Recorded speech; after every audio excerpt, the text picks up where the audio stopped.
Hi there, Aurora Hills Middle School staff administration. First and foremost, I'd like to thank you for this opportunity. And then, secondly, I want to apologize on the delay in sending you this and the fact that it is being recorded on my phone as opposed to a computer because my computer's webcam does not work anymore for some reason. Uh, but so I have to use my phone. Um, but that's okay. Adaptability during these crazy times, and they're all crazy times, aren't they? So, without further ado, let me begin.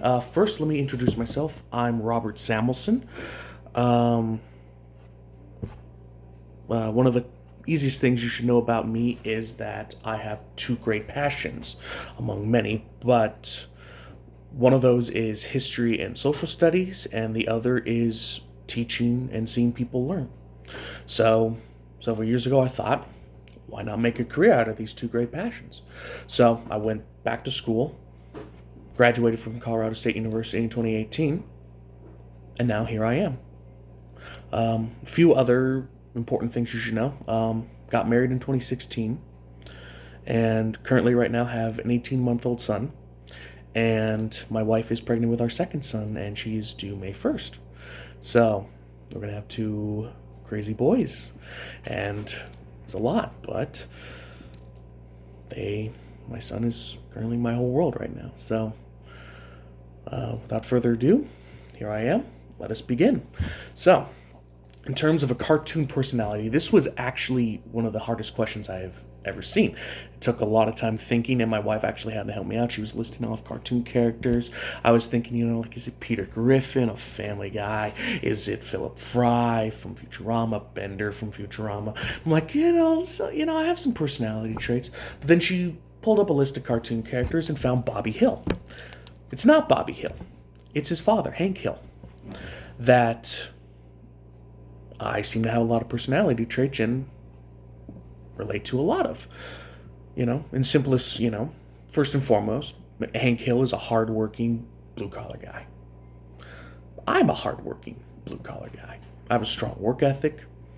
I tend to have a lot of blue collar personalities, just in general, you know. So that's for starters. Second, Hank Hill is a loving father and a caring wife and a caring husband to his wife and son. With his son Bobby, he tries to guide and teach him, show him the ropes of how to be a successful man, a successful adult, and guide him through the trials and tribulations of being a teenage boy. I haven't reached that stage yet with my sons, but I have had to guide several of my students, and I hope that I'm able to guide my own sons in the future. But I've definitely helped guide several of my students, several debate kids specifically, that I have worked with, kind of as being a quasi-father figure. And sometimes the student or the son may not know, that whatever the father says, whatever Hank Hill would say, whatever I would say, is in their best interest. But overall, it does, and they eventually do learn that. Then third is the idea of trying to do the right thing always, even if no one is watching and even if it's unpopular. The idea of integrity.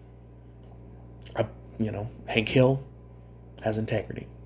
I believe I have integrity as well. Whether it's, hey, I owe you money and they've completely forgotten it, or there's something over there that can't be seen, I don't look at it. And Hank Hill has done that, whether it's popular, doesn't matter. If no one's watching, it doesn't matter.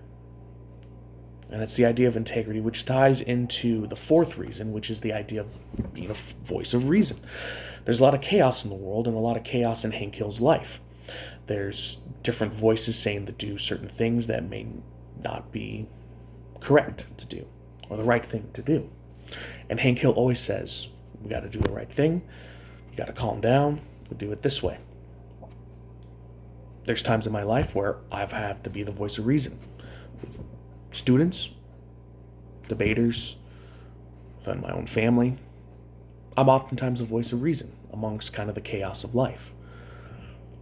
And then finally, despite all of this, it's the idea you still need to have fun. In truth, you do. What's the point of living life if you can't have at least a little bit of fun? So, for those 5 reasons, I'm very much like Hank Hill. So, about Aurora Hills Middle School.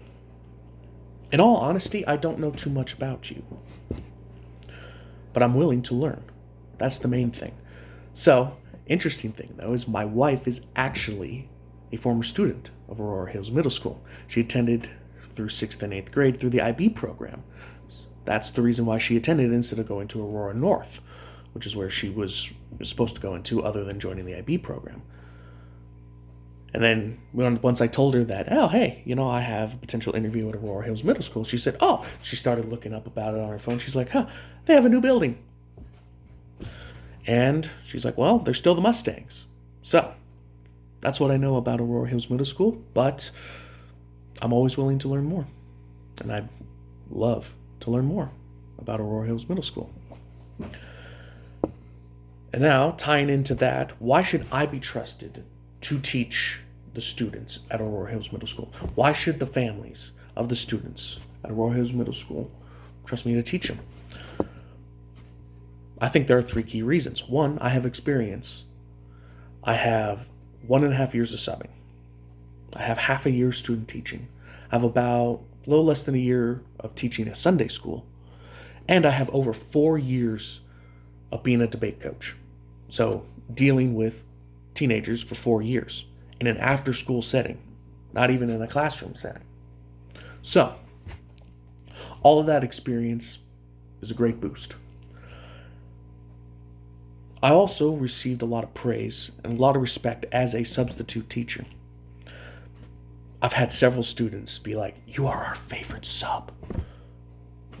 That's pretty good. But even more important than that is that a lot of teachers say that I am their most trusted or their favorite sub, that they request me. In fact, I had an email asking for several dates during this past semester to sub for a teacher at Fort Collins High School. She said, Mr. Samuelson, you are the only one I trust to sub my class. She teaches AP Human Geography, and she's had several subs that just don't follow the plan. They lose control of the class. I don't. I maintain a relaxed attitude while also understanding we need to get stuff done. Let's do that. And even not only students and teachers saying that I'm their favorite or their most trusted, is that administrators have said that they love my willingness to learn and to improve. In fact, I had an admin observation earlier this semester. The admin in the email of the report said that she loved the fact that I'm willing to learn and to improve and to get other, just get the notes, She sent an email saying it's like you can improve this, improve that. And I take steps to improve upon that. So it's my willingness to learn and to get better. Knowing that I may be, good, great, whatever I'm at. I always know that I can do better. And I always seek to do better. And finally, I'm a trusted member of the community. I'm a father of soon-to-be 2 boys, and I'm also trusted with a Sunday school class. Granted, it's 3 boys, but they did entrust me with that. And so, finally, this leads to the final question, is the opportunity gap and how to fix it.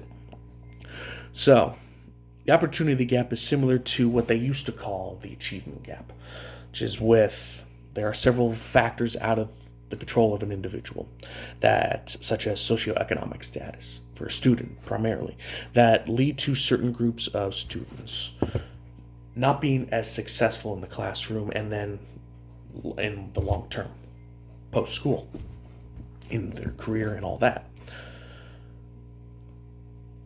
Fixing that ties into one theme, and it's the idea of student determination and will. Grit, the idea of grit. No matter what obstacles our students face, if they have determination and willpower, they can persevere and they can overcome it. As a teacher, the primary thing that I can do to ensure that all my students succeed is, one, help foster that grit, help foster a strong work ethic amongst all my students. You do this in various ways. You hold high expectations. You hold students accountable. If you say you need to do something, you don't just let it slide. Maybe once. Everybody learns. But it's kind of the idea, like with bills. If it's like, if I say an assignment is due Friday, much like if a bill is due Friday, and if you don't pay that bill, power goes off. So, if you don't turn an assignment on Friday, you shouldn't have turned it in Friday. Now, granted, you can be nice about it and give them extensions, but it's the learning process of that within life. So, high expectations, hold them accountable. Second step is providing a safe environment for the students to be productive. If they know that they can come in there and they just only need to worry about learning your subject, they don't need to worry about bullying or whether or not Mr. Samuelson's going to be in a bad mood today, whether or not that's going to impact the learning. Now, we all get bad moods, but as long as the general idea of your classroom is still safe for your students, that is important. Those are the two ways in which I, as a teacher, can help fix the opportunity gap. Those two ways tying into the idea of student determination and willpower. Well, thank you so much for this opportunity. I hope this is exactly what you are looking for. Please let me know. I will try to get this to you, as obviously I have just a little bit more time left. Thank you very much for the opportunity, and I hope to hear from you soon. Take care. Stay safe.